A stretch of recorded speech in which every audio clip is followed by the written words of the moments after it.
Baik, Masya Allah, terima kasih pemirsa, masih di Damai Indonesiaku dengan tema yang sangat menarik, bagaimana kesurupan dalam pandangan Islam atau dalam perspektif Islam. Nah, di segmen ini pemirsa, Kiai Haji Haris Hakam akan membedah bagaimana jin memasuki tubuh manusia, termasuk bagaimana perlakuan santet atau tindakan santet itu juga apakah bisa dikenai dalam tindakan kriminal atau pidana hukum. Dan inilah Kiai Haji Haris Hakam. Fadal Kiai. Assalamualaikum warahmatullahi wabarakatuh.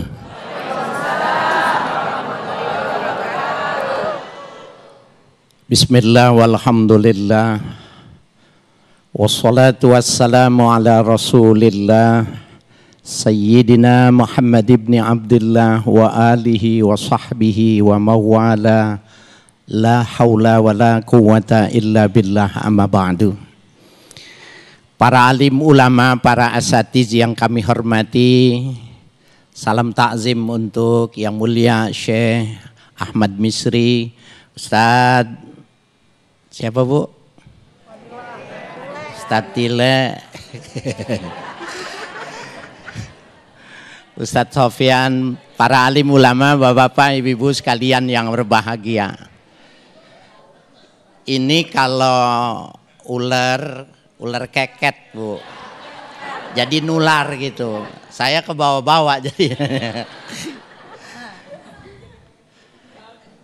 Bapak Ibu sekalian yang berbahagia, barangkali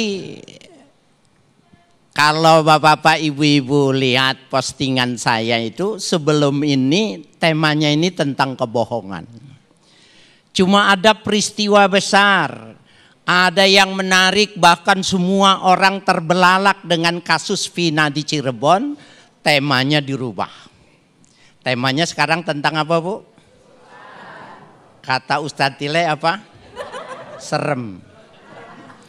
Bapak Ibu sekalian yang berbahagia, di sini ada yang pernah kesurupan nggak? Ada ya. Kata Ustadz Ahmad Misri udah ada yang tanda-tandanya satu. Saya bilang nanti langsung dibongkar aja Syekh. Nah, siapa di antara ibu-ibu udah ada yang kena ini? Jadi saya mau bikin, saya nggak bisa kayak Ustadz Tile soalnya. Bapak Ibu sekalian yang berbahagia, dulu zaman saya muda ada permainan yang disebut jai langkung. Ibu tahu? Yang tahu pasti udah tua. Karena yang muda-muda nggak tahu. Betul Bapak? Yang bilang betul tua. Ya. Jai langkung itu maka ambil gayung. Anak sekarang gayung tahu Neng? Nggak tahu. Gayung dibuat dari batok kelapa. Itu buat cibuk air, kemudian diikat palang, dikasih baju, dibikin tanah, disuruh tulis jai langkung, jai langse, jai langkung, jai langse. Nanti kalau udah goyang berarti masuk setannya. Jai langkung itu Bapak Ibu sekalian adalah celanggong. Apa Bu? Celanggong adalah leluhur dari suku tertentu di Tiongkok. Mereka kalau punya masalah tanya sama luhur-luhurnya.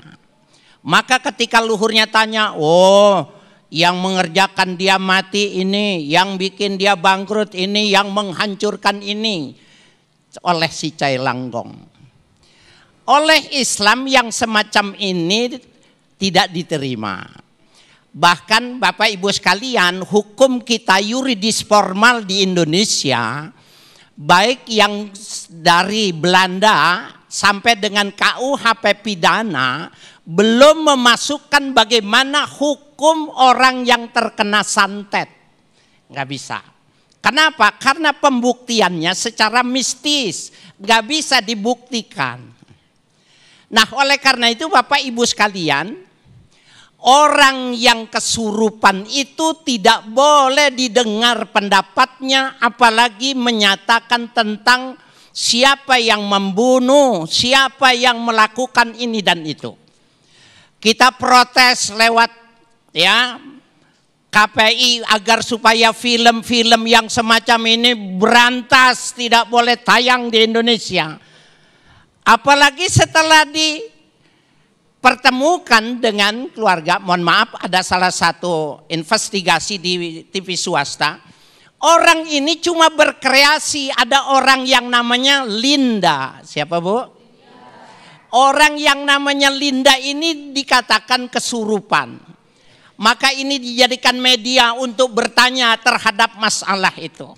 Maaf Bapak Ibu sekalian yang berbahagia, pendidikan yang semacam ini tidak bisa edukasi yang kita tolak. Enggak bisa. Bapak Ibu sekalian, nanti orang mengandalkan. Dulu zaman Grehon, Ibu tahu? Oh, saya nanya kemarin. Bapak tahu zaman Grehon kemarin, Pak? Ada yang masang enggak di sini? Zaman Grehon, sebelumnya Grehon apa Pak? Nalo, sebelumnya Nalo. Wah Ibu tahu juga, hebat. Mohon maaf ya, rankingnya di sini Pak. Ya. Itu Bapak Ibu sekalian orang yang normal, orang yang sehat. Ada orang gila datang, dikasih rokok, Bang Dani. Besok yang keluar nomornya berapa? Dia bilang rokok dulu. Dikasih rokok disebut aja 35. Pasang nomor 35 keluarnya 53. Maka ketika dia musyawarah, oh kalau orang gila ngasih masangnya terbalik. Ibu lucu. Bapak Ibu sekalian yang berbahagia, saya ingin mengatakan bahwa orang ini gak boleh dipegang hukumnya. Tidak boleh dipegang perkataannya. Kalau dia menunjukkan siapa yang membunuh Vina, tidak boleh. Gak boleh dipedomani. Bapak Ibu, di dalam Al-Quran ada sebuah kata yang cuma satu kali penyebutannya. Yatahobbata. Yatahobbata itu maknanya kerasukan. Ya tahobbal. Dia dalam tafsir Tobari, yatahobbato itu diartikan yatahobbal. Maknanya orang terpengaruh oleh setan, maka dia seperti orang gila. Maknanya apa? Akalnya tidak normal. Alladzina ya'kuluna riba. Orang-orang yang makan riba dulu di dunia, la yakumuna illa kama yakumul ladzi yatakhabbatuhu syaitanu minal massi. Orang yang makan riba dulu di dunia, dia tidak akan bisa bangun nanti dari kuburannya. Kenapa tidak bisa bangun? Kecuali dia seperti orang yang kesurupan. Di dalam Al-Quran kata itu cuma satu kali. Apa maknanya? Al-Quran mengakui bahwa manusia bisa kemasukan setan. Oleh karena itu Bapak Ibu sekalian, kenapa orang yang berpendidikan sekarang sudah ada S3. Pendidikan semakin banyak, orang pintar semakin banyak, tapi orang percaya kepada hal-hal yang klinik. Ibu, Bapak saya sekalian yang berbahagia, saya tanya sama Ibu, kalau ada orang, ya suami Ibu gitu, lagi tidur bilang gini, "Ma, itu rumah kasihin Pak RT aja. Mobilnya kasih aja, saksiin ya, itu udah mulai hari ini, besok kasihin besok." Ibu besok mau ngasihin nggak? Omongannya berlaku nggak? Saya udah tahu jawaban Ibu, pasti Ibu nggak setuju. Kenapa Bapak Ibu sekalian yang berbahagia? Karena omongannya tidak dengan akal. Masa orang sekarang masih diajarkan pola primitif, menghidupkan manggil celanggung, menghidupkan jin untuk bertanya siapa yang melakukan pembunuhan. Ini adalah pola dan kita tidak setuju. Kita minta kepada KPI agar supaya mempersoalkan film-film yang tidak mendidik secara kemanusiaan. Insya Allah nanti diteruskan oleh Syekh Misri. Baik, terima kasih. Masya Allah, Kiai Haji Haris Agam telah memberikan pencerahan kepada kita semuanya. Tegas bahwa guru kita tadi mengatakan ketika kita bekerja sama atau memberikan suatu pedoman atau petunjuk itu melalui hal yang kesurupan atau kerasukan, ini jelas diharamkan. Bahkan ini suatu perbuatan yang syirik. Nah, kita akan membedah lebih dalam lagi mengenai fenomena atau tema yang menarik ini bersama guru kita Syekhuna Syekh Ahmad Al-Misri. Bagaimana cara mengatasi kesurupan menurut akidah Islam yang benar, insya Allah akan dipaparkan di segmen berikut. Tetaplah bersama kami di Damai Indonesiaku.